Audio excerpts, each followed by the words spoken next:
Introduction to the Australian legal system. There are three ways of making law in Australia. The first is statute law. Statute law is made by politicians in Parliament. This is the government. Politicians are elected by the people. The second is delegated legislation. Government departments can make law. The third is common law. Common law is made by judges when they make decisions in court cases. This is also referred to as case law. There are different types of law, criminal and civil. Criminal law is set out in the Crimes Act and enforced by the police. The government acts for everyone against versus a person who breaks the law. The aim is to punish the person who broke the law. This person is called the accused before the decision is made by the court whether they are guilty or innocent.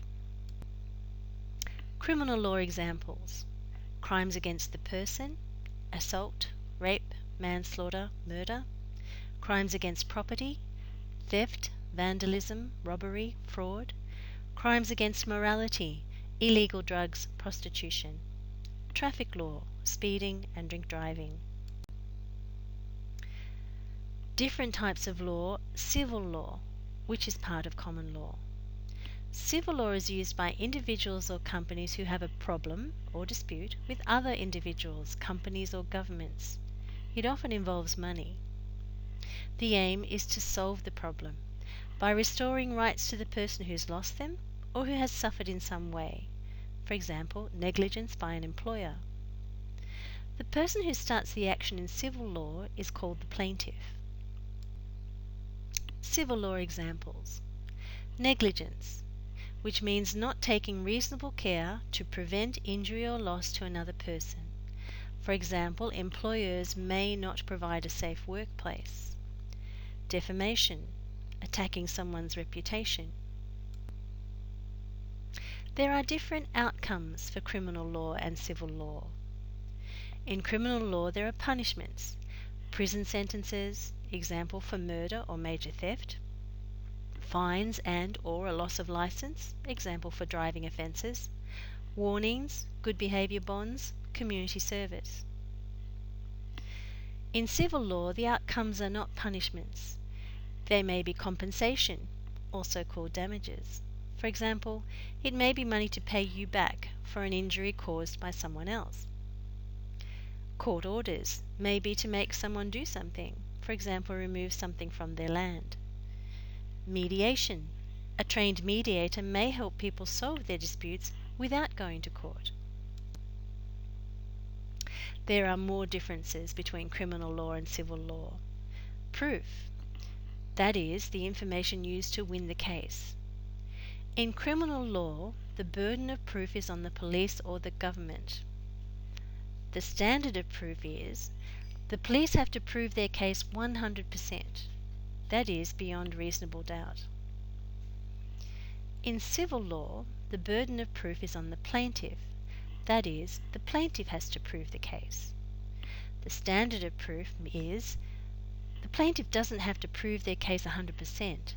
They only have to prove that it was more likely than not that this happened. State courts. The Supreme Court jurisdiction. Supreme Court is the highest court and it hears serious criminal cases like murder or attempted murder, civil cases involving large amounts of money, appeals on decisions made in the county court. State courts. The county court jurisdiction. County court is the next level down from the Supreme Court and it hears less serious criminal cases, for example drug trafficking, serious assaults and rape, civil cases which involve substantial amounts of money, and appeals against decisions by the Magistrates' Court. State courts. The Magistrates' Court jurisdiction. Magistrates' Court is the beginning level of the courts. It's the lowest level and it hears less serious criminal cases like robbery and theft, less serious civil cases up to $100,000, negligence, contract disputes, neighbourhood disputes. It deals with over 90% of criminal and civil matters. The magistrate's court is the first stop for most cases, and it then refers them to higher courts if there is enough evidence. It deals with summary offences, traffic fines, minor assaults, property damage, and offensive behaviour. There's no jury and one judge. The Magistrates' Court has special courts and tribunals, for example the Children's Court, the Drug Court, the Infringements Court, the Koori Court, State Coroner's Office, Family Violence Programs, and the Victims of Crime Assistance Tribunal. A quick test.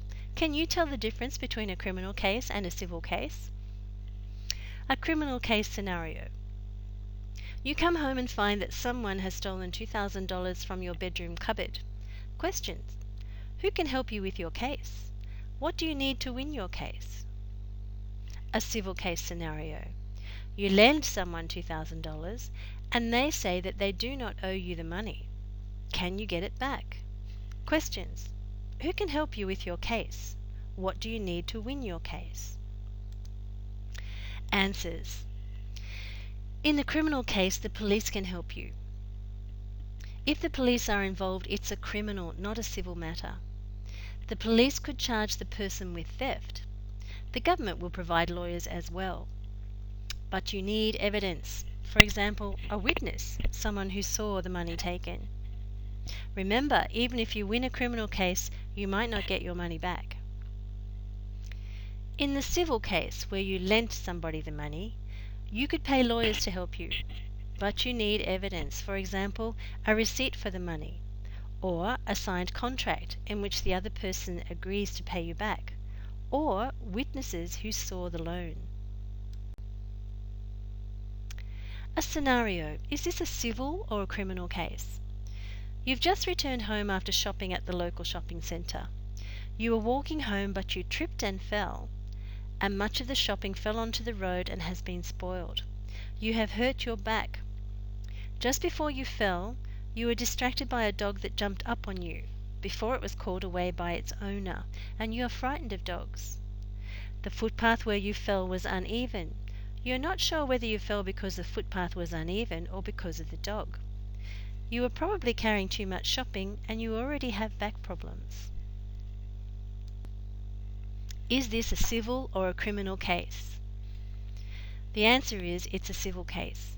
You might be able to sue, that is, make a claim against either the council for not looking after the footpath or the dog owner for not controlling their dog. What do you need to sue? You need good evidence, for example, a doctor's report after the accident, or a witness, someone who saw the incident. Maybe they saw the dog off the leash. Did you get the dog owner's name as evidence? Is there a report of the uneven footpath to local government? Maybe there had been other complaints. Deciding to sue.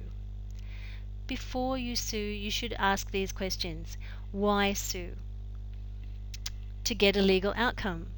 Do you remember the legal outcomes for civil law? Will I be successful?